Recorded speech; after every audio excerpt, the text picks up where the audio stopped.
Okay, let's jump right into the new pet changes. 25.11.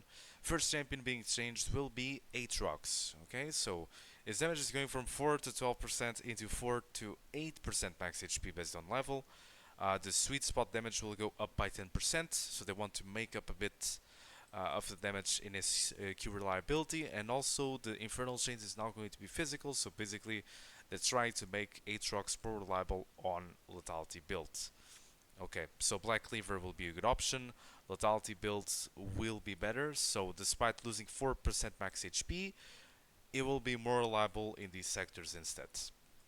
Any armor increased, armor growth decreased, double damage decreased. So the armor is being increased initially, which is okay, really good in 2AD matchups, but when it comes to her W, her wave clear is now going to be a lot different because she's losing 5% AP, which is worse for scaling. Also, she's losing 20 damage if you max this out at level 9, then the way you clear backline and the entire wave and stuff like that, then it will be a bit more difficult for Annie, and she's a bit of a niche peak. I think this will be okay for solo queue, but it will be a harder hit for competitive, I would say, because of how you can utilize prio and how you want to wave clear and shift into specific rotations. Ashe can now build stacks when attacking structures. I mean, this is fine. It's a good change. Will this affect Ashe too much when it comes to her win rate? I have big doubts and big questions about that. Cho'Gath, he's gotten Omega buffed in the past match. His E damage, the skilled ability just got a nice buff for no apparent reason, and his armor is being decreased by 0.5. Basically, they want him to lose 1% win rate, which is a change that Xin Zhao also got as a nerf in the past patch. Monster damage for Diana goes up by 35%. Big change for Diana considering that she got Rocket Belt, Lishbane and all her items being buffed. Nash's Tooth, for example, if you would like to go Nash's Tooth instead of Rocket Belt in some games, then Diana will really like this for solo queue. Maybe in competitive in game 4 or game 5 Fearless, when you can go Diana, Gragas, Yasuo, or something like that. Maybe Diana can even show in competitive in some angles. Not as early pick, in game 1, 2, or 3, I would say, but in solo queue it will be a very welcome change for Diana because she has been in a rough spot. Elise Spider Form basic attack bonus damage. It's going down apparently when it comes to AP ratios, so of course it's going to hit both jungle and support Elise, but mainly jungle Elise nerf because she's the one that gets access to more gold, to more itemization, unless you funnel all the gold to Elise support, which I saw a team actually do. But yeah, I would say that Elise has been back-to-back nerfed quite a lot, so she will be placed in a lower priority spot, as she was already been doing with her current state. Garen, cooldown is going down in W. Damage reduction is going up later but lower initially so that it won't be as resistant in early stages. And they will remove bonus resistances after quest completion, so no quest completion, it's just removed. Fix the bug where particles weren't playing when successfully, tooltip updated for clarity, okay. So better, worse early, better late, basically, but you can utilize 1 second earlier. And then, okay, it gets decreased into 12, but realistically, we're not looking at this too soon, right? Judgment. Cooldown goes into 6 seconds, which is really nice. Still starts after the end of the spin. Damage is now going... it's going up, actually. Crit damage modifier goes down when it comes to crits, so that Bruiser Garen could fit better instead of crit Garen and people abusing Garen when it comes to crit items. So I really like that part. Suppression cooldown refund based on remaining duration is being removed. I guess that is why they want to change this as well. Fix the bug where fully channeled judgment could leave the cooldown slightly higher than intended. Our damage is going to be decreased by quite a lot, 50 by level 11, no change at level 6, and 100 damage when it comes to flat value at level 16. Kassadin, one of the biggest losers of this patch. I'm not sure why Riot said this is an adjustment, but so the sort of give you guys context, his armor is being increased by 2. Okay, into AD matchups it's going to do fine, a bit better. But then they shift and give 10 more damage at level 1, which, okay, it's a change, but it's not reliable change because you're losing a lot of AP ratio once again, and the main problem of this champion is AP ratio because his ability before used to have, I'm not sure the right amount, but I believe it was like 90% or something like that, and it dropped all the way down into 65% AP. We don't really care about this amount, you know? Like it's 10 increase, sure, but we care about AP ratios on Kassadin. And what happens? We lose AP ratio once again on Kassadin. Okay, so it drops. This amount is incorrect, I believe, right?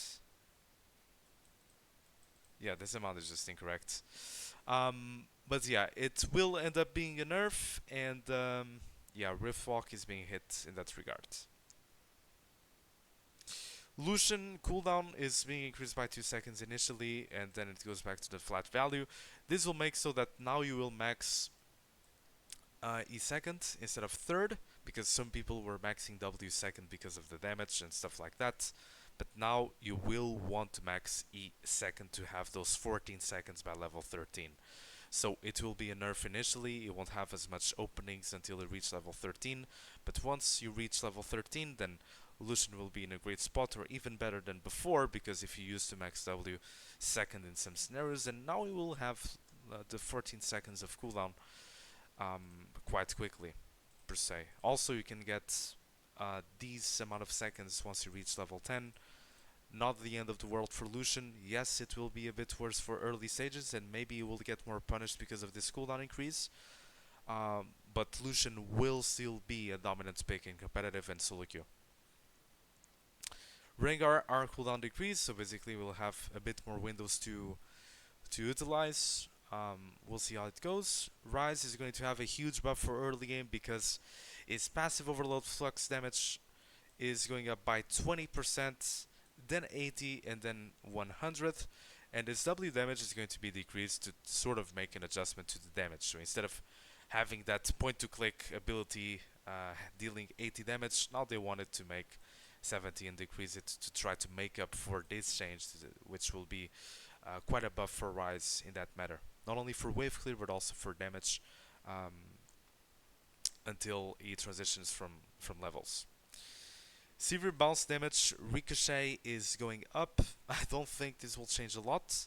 Yes, your early game will be a bit better, but I will be surprised if it's more than 1% win rates overall.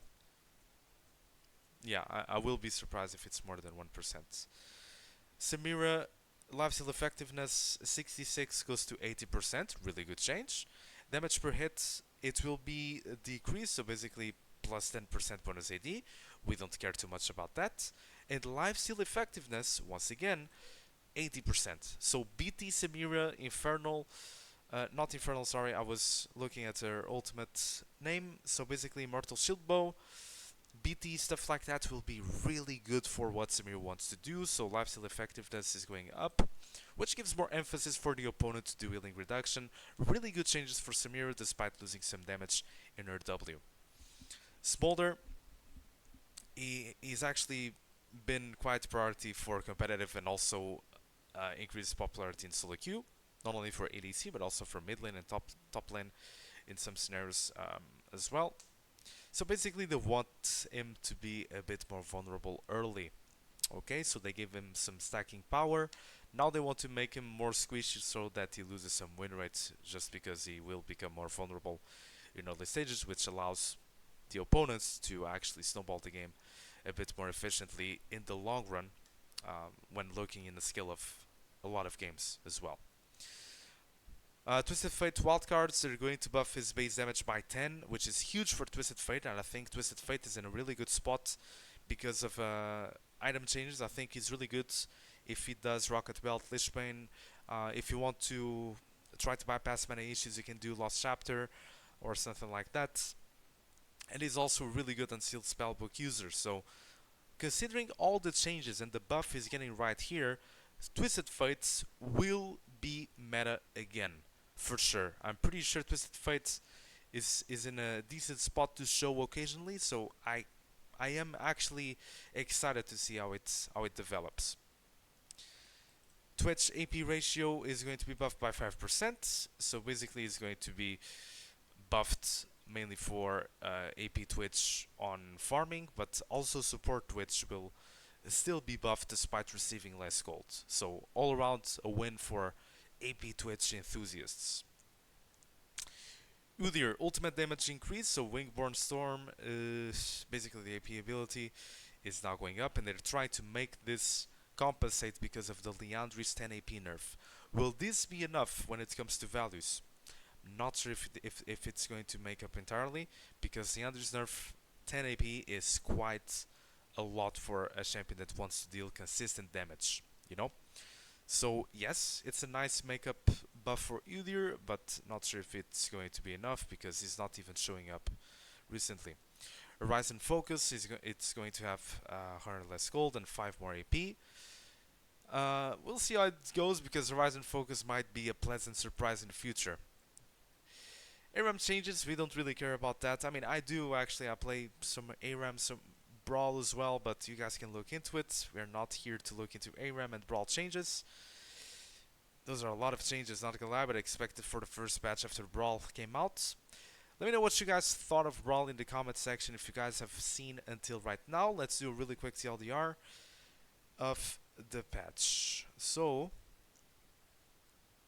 Aatrox is basically going to be better. I would say that despite losing 4% of max HP, lethality and Black Cleaver inclusion because of the damage type being physical and now being more reliable in Q damage, it's going to make Aatrox more adjusted and more vulnerable because of heading into those type of builds. But if we find any, yeah, I think that WMAX any by level 9 it will affect more competitive than solo queue overall, because maybe the wave clear will be affected in a different way, plus she's losing 5% AP, despite being more tanky into AD champions in early game. Ashe, I don't think she will shift a lot, it's a nice change, but really placebo I would say. Cho'Gath, 1% less win rate because of the armor drop.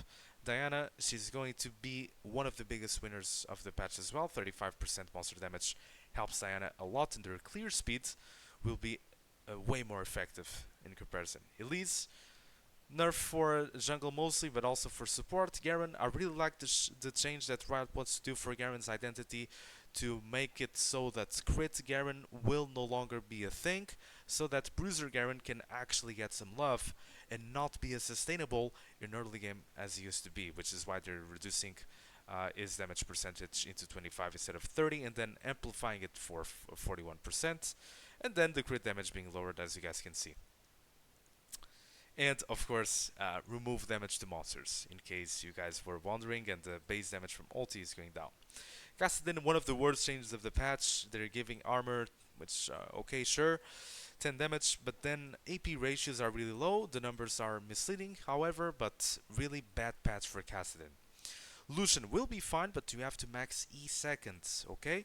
Instead of sometimes doing W second, which some Lucian players would do, now you have to go into E because there's a 4-second gap from level 1 into level 5 ability. So by level 13 you will have this ability maxed, and Lucian will still be fine, but be careful in early game because 18 seconds, those 2 seconds of gap can make the whole difference in long term. Rengar will have more opportunities with the cooldown being reduced in early game and throughout the rest of the match, but it's mainly reliable on this first 10 seconds. I don't think it will change too much, but it's a start. Ryze, big buff when it comes to his flux damage for wave clear in early game, and also for the overall damage that you can implement. His W is going to be adjusted to -10 to try to compensate. Sivir, I don't think it will change too much. Yes, it's 10 more bounce damage in percentage, but when it comes to percentage for Sivir, I think it will be maybe max 1% win rate on Sivir. Samira, really nice change as well. I think one of the best changes of the patch. They give you more lifesteal effectiveness and reducing 10% bonus AD on her W, which is really fine because Samira likes sustain and to be alive in extended fights, to drop her snap, engage, and you know, just be up there. Twisted Fate, I think this pick will definitely be meta in the future. I'm not sure how long people will take to realize that Twisted Fate is a valuable pick, not only because of unsealed spellbook changes, Rocket Belt, Lichbane, and items like that Twisted Fate really enjoys at this point because of the stats that are being given. If you have many issues, then you can pivot into Lost Chapter item initially, but with these changes, and despite losing Roa for himself in most scenarios, then it will still be fine because his base damage is being increased by 10. Twitch is going to be buffed in AP, so both AD and support Twitch will be in a better spot. Mostly AD, AP, Twitch, farming Twitch per se. Udyr, not sure about this change. They're trying to make up for the Leandry's nerf in the previous patch. Let's see how that goes, and let's see if Ryze Focus rises in popularity with this buff as well. This was it for the patch 25.11. Thank you guys for watching once again, and I'll see you in 2 weeks as per usual. Have a good one.